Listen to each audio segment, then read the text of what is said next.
let's begin. What's up, everyone? I'm Juan. Oh my God, my brain is scrambled. I stayed up really late last night drinking with CJ.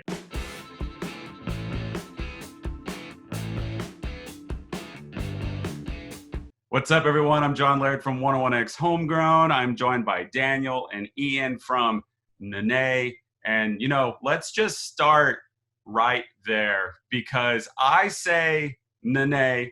I hear other people say Nané, non-A. There's probably someone out there who just says Nain. What is it exactly? So it's actually Nané. So Nané. Nané. And where does it come from? So it's actually what my family, so Dominican Republic, where I'm from, everyone has a term of endearment. Like, I don't call any of my aunts or uncles or my grandma or my parents by their name or mom or dad. They each have a term of endearment and a nickname. And mine was Nané. So the closest way that I think America and the general population is going to get it is Nané. It's a little bit more awe than it is supposed to be, but it's fine. Nané is how it's said. There it is. So I wasn't that far off. Nané. I was at least in the ballpark all of this time. It's metal as far as like, the naming goes. Better than Nain. That's my least favorite one, I gotta say. Yeah, I mean, I would hope people wouldn't just ignore the accent, but I'm sure it happens, because people are ridiculous. Stuff on social handles too, because we can't put the accent like in our username. So it does show up as just Nain, but Nain the band, there it is. Please no one say Nain. It's Nané. There it is. All right, guys. Friday, November 13th, your debut album is going to be in the world. It'll be set free. Tell me about the album. Well, it's a really, I don't know, there's a bunch of different, like, as Ian and I were kind of discovering ourselves as musicians, we kind of started with, some soulful grooves and some blues tracks, and that kind of evolved into what our sound kind of developed to. Ian, I don't know, you can speak to it. Yeah, for sure. We come from kind of different musical backgrounds for sure. Like Daniel grew up on kind of soul and R&B kind of stuff. I listened to a lot of punk and kind of indie music growing up, and somehow along the way that merged into the sound that this became. And when we were writing, we often would write together, and with our bass player, Scott McIntyre, kind of started writing the record a couple years ago, and it just was naturally what was flowing out of us. Someone would bring an idea to the table, whether it was a chord progression or a melody, something like that, and we would just kind of build off of that in Daniel's old bedroom. Yeah, because there's definitely a pretty big difference between a song like Blue Velvet and like Quarantine. Quarantine's kind of I don't want to say standard, but like your usual kind of fuzzy rocker, and Blue Velvet is like, I actually want to put on a blue velvet suit and, go hit the dance floor somewhere. 100%. Yeah, so the between Ian and I kind of led to, a lot of the tenderness that I liked in soul with a lot of the grit that he liked in his musical upbringing, the indie rock world. And I think you guys are in the writing process, I guess sort of in the studio. Is there a little bit of a big tug of war that goes on sometimes between like, no, I want this to be kind of funky, or no, I want this to be like fuzzy and loud, or do you guys tend to kind of just know the right way to go? I wouldn't say there's a big tug of war at it. Rarely would there be. I felt maybe initially there was a little more of one, especially the first few, writing sessions. And I mean, obviously there's always going to be ways we think something should go, but ultimately I never feel like we've butted heads too badly. And if we're writing with like Scott or some of the other dudes, it's never usually like something where we're all like, oh, this is it, we can't reconcile this at all. Like we definitely have ways of communicating our ideas, but also bringing in what other people bring to the table. Did you guys have most of this done before this whole quarantine pandemic thing got underway? Have you just been kind of hanging on to it, or did you kind of wrap it up over the last couple of months? So actually the record was recorded between January and April of 2019. So like we played our first show in January of 2019. And so by the time we played our fifth show, our record was done. So we've had this just in the barrel for nearly a year and a half. Or 2 years. It's almost 2 years. Yeah. Well, with the pandemic, it's somewhere between 7 and 22 years. I can no longer tell anymore. I will say the album, or at least the singles that I have heard, which is a good chunk of them, they're really cohesive considering you guys hadn't been playing together that long. Yeah, I would say in big part, and that was to John's pieces helping us discover our sound early on.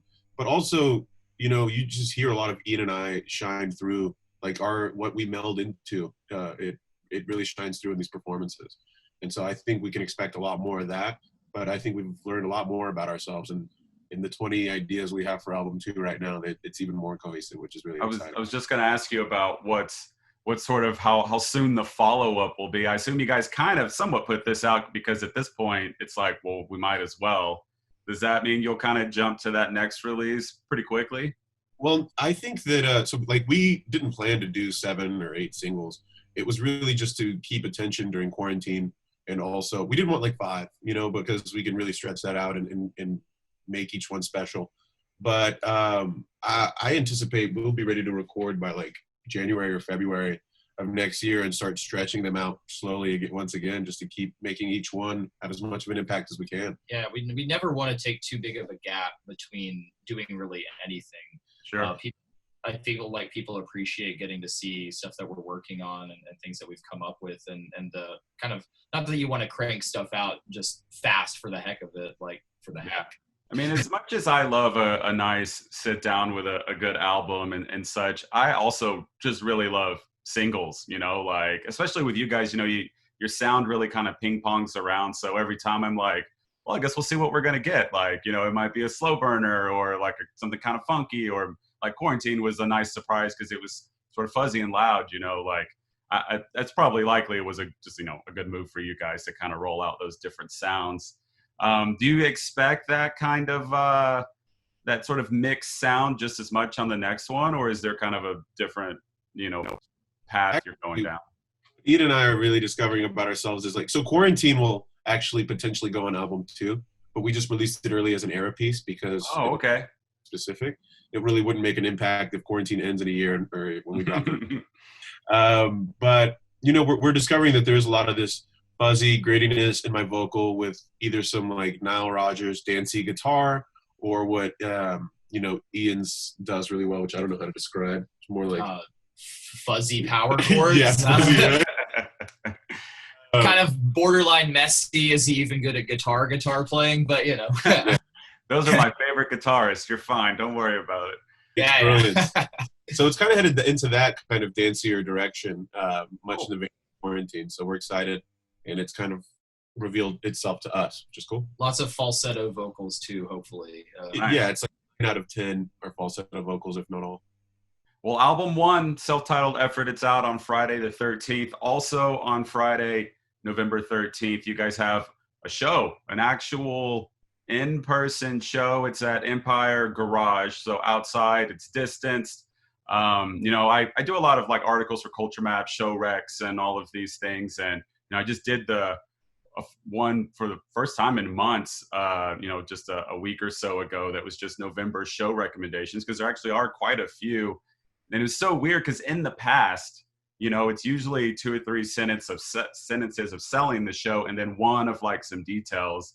And now it's like 1 sentence of selling, 3 sentences of it's distance. You have to wear a mask. You have, like, how weird is this for you guys to understand that it's just not going to be a standard show whatsoever? It is something to wrap your head around, and we didn't know what to expect. Like, for example, when we played ACL Live for this event a few weeks ago, in very much the same structure. But it was really encouraging to see, like, once you actually get out there, people do just want to feel that energy, the acoustic energy of music, and they do want to dance, even if it's in their little pod. And they do give you, the satisfaction of like that connection. You know what I mean? Yeah. So it is weird. It is, a whole different demand of safety, which is justified. But at the end of the day, we're just excited to be able to do that and to feel that energy again, and to be able to share emotion with people. So when you're out there, is it at all weird? Does it get into your head at all just to have people way away? Is it, because the last time I saw you guys, it was a sold out show. Everyone is packed up there having a blast. It's just, I got to imagine the difference there. Is it jarring or no? Maybe a bit, but honestly, not as much as I would have thought. It was just so great when we played that socially distant show. It was so great to be back out there. And as Daniel was saying, people really were, first of all, being respectful and like following guidelines, which is awesome. And then second of all, just absolutely stoked and super excited to be hearing music. And that really like fed into our performance. And it just felt great to be playing on a stage again and feel safe doing it. So yeah, I mean, I think we're really looking forward to it.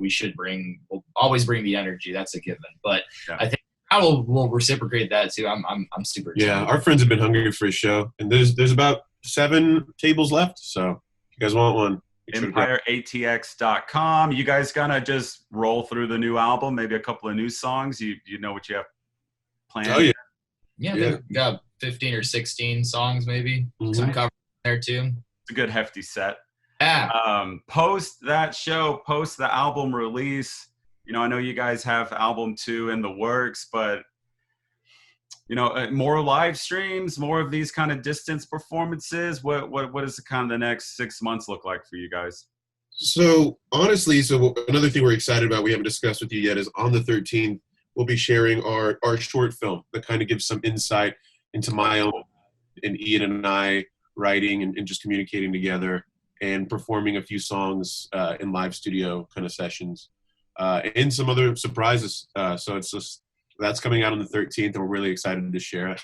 Should be about 10 to 15 minutes long.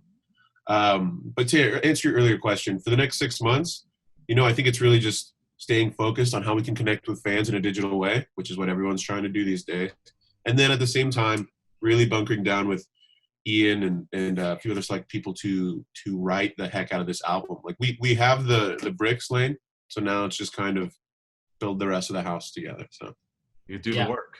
That's exactly. It's exciting and daunting, but mostly exciting. And we've got a good foundation, but there's a lot of stuff we just need to work out. And it'll be nice to actually get back into kind of that writing mode and have album work done, pushing it. And unfortunately, this pandemic is going to stretch on for a bit longer before things really get back cooking. So, you know, you'll at least have some time to dedicate to the album and really whatever else you have, hobbies, you know, friendships that have faded, you can rekindle those. This is a lot you could do. Birdhouse over here in my house. Yeah. I know. How's the quarantine been? Are you know, hobby wise, you guys got any stuff you've gotten into? Not as much as I'd have liked to. The beginning. Oh, I've always wanted to write like a screenplay or sketch. Yeah, that hasn't really happened in the magical way that I wanted it to. There was something about those first like 2 months of this where it was like, wow, check out all this cool stuff I'm gonna do. You made your list, and then in month 3 it was like, you know what? Actually, I think I will just turn on The Office for the 400th time and just sit here. Wow. So I get it. I was supposed to be ripped right now. I think that was on my list too. Get ripped, and I think I just got ripped in a variety of other ways that were not involving workouts. So, you know, ripping a hole in my soul. Yeah. Well, all right, Daniel, Ian, thank you for joining me. The album again is out Friday, November 13th. The show at Empire is that night. Details for that at EmpireATX.com. You guys are gonna run off and do a couple of songs. What are you thinking? Yeah, man, we're gonna put out some Ladybird right now, and then what else are you feeling? Maybe do Much Too Much, something like that. Yeah. Cool. 2 songs that aren't singles that you guys haven't heard too much of yet. It's gonna be right here on this virtual 101X Homegrown Live. Thanks to Doers Vodka for supporting this and all things local. They're the best.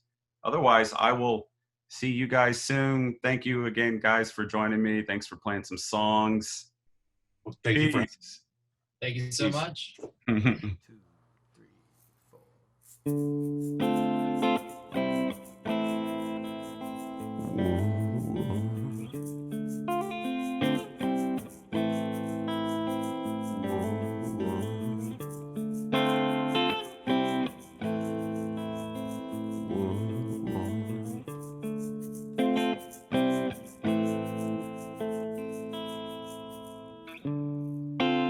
We were lovers from the start. cardinals and sages, holding to each on apart, deviation flame, hide away, she love, let it be love now, hide away, don't let these love go words, hide away, she love, let it be love now, hide away, don't let this love go to waste.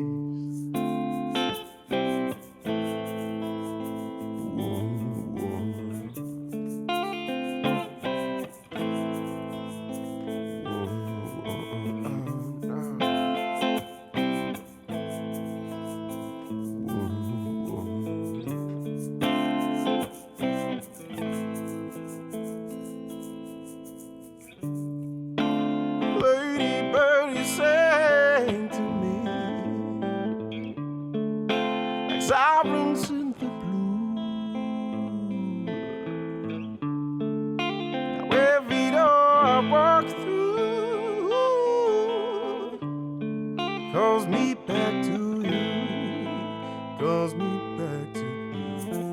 Hide away, she love, let it be love now. Hide away, don't let these love go to waste. Hide away, she love, let it be love now. Hide away, don't let this love go to waste. Whoa, whoa, whoa, whoa, whoa,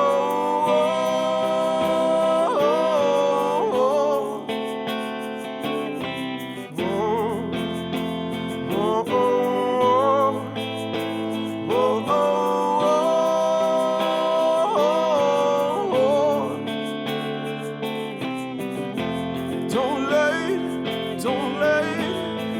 let this happen. Don't let this heart become. Don't let this heart become. Don't let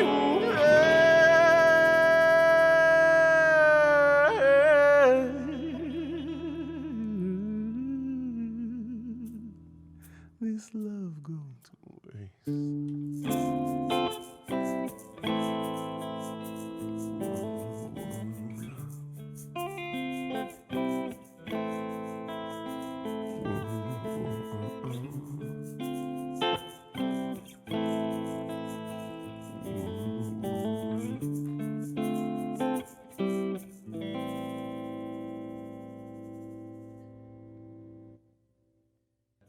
So you gotta know, oh, you gotta know, oh, you gotta know what you do. Anytime you roll, anytime you roll on through, she's gonna leave my heart on the side of the road, gonna bleed my wallet dry. When a poor boy gets a shot at the gold, oh, I could watch you all my life. Fire out, girl, but you're bringing me closer to what I need when it's said and done. Fire out, girl, but you're bringing me closer to love. I got to do it alone. Got to do it alone right now. Got to do it alone. Oh, oh, oh, oh. Oh, oh, oh.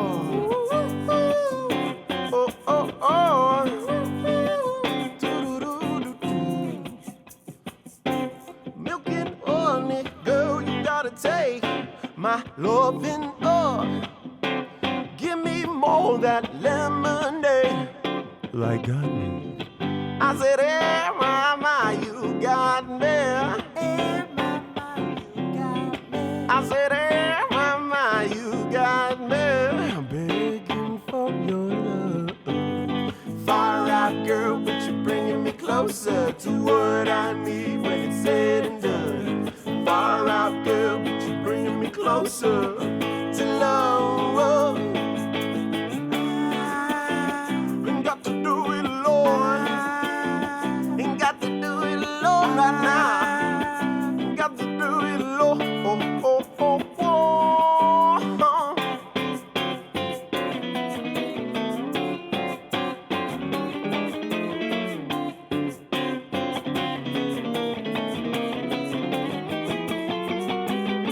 Spicy like diamond, she's got violet in her soul. Now I know that I don't want you to go. I'm spicy like diamond, she's got violet in her soul. Now I know that I don't want you to go. Fire out, girl, but you're bringing me closer to what I need when it's said and done. Fire out, girl, but you're bringing me closer to love. I got to do it, Lord. Got to do it, Lord, right now. Got to do it, Lord. Oh, oh, oh, oh, oh, oh, oh. Oh, oh, oh. Oh, oh, oh. Oh, oh, oh. We got to do it, Lord. Thank you guys so much.